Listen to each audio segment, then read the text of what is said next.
ഇന്ന് അപ്പോൾ എന്തൊക്കെ കഴിച്ചെന്ന് നോക്കിയാലോ. രാവിലെ ദോശയും നല്ല നാളികേര കരച്ച കടലക്കറി ഉണ്ടായിരുന്നു. അത് 2 ദോശ കഴിച്ചു. അത് കഴിഞ്ഞിട്ട് പിന്നെ മാങ്ങ അച്ഛൻ നടന്ന് വരുമ്പോൾ രാവിലെ മാങ്ങ കൊണ്ടുവന്നിരുന്നു. അപ്പോൾ അതൊക്കെ കട്ട് ചെയ്ത് കഴിച്ചു. ഗിത്തുവിന് ഇഷ്ടമാണ്. അപ്പോൾ ഞാനും ഗിത്തു അതും കൂടെ കഴിച്ചു.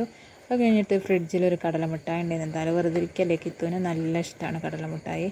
അപ്പോൾ ഗിത്തു കഴിക്കുമ്പോൾ അതിന് കിട്ടൽ കുറവാണ് കേട്ടോ. പിന്നെ ഞാൻ പിടിച്ച് വാങ്ങിച്ച് കഴിക്കും ഗൈസ്.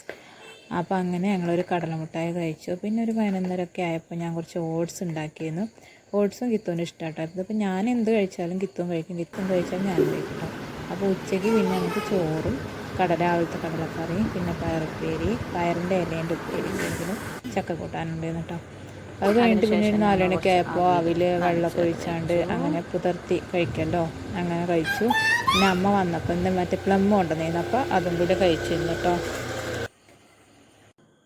വൈകുന്നേരം പിന്നെ ഒന്ന് സിമ്പിളാക്കി ചക്കക്കൂട്ടാൻ ഉണ്ടായിരുന്നു. നമ്മൾ ചക്കനീട്ട് നല്ല ടേസ്റ്റ് ഉണ്ടായിരുന്നു. ചെറിയൊരു മധുരമൊക്കെ ആയിട്ട് അതിൽ കുറച്ച് തൈരൊക്കെ ഒഴിച്ച് കഴിച്ചു. അപ്പോൾ അത്രയേ ഉള്ളൂ. Okay, by.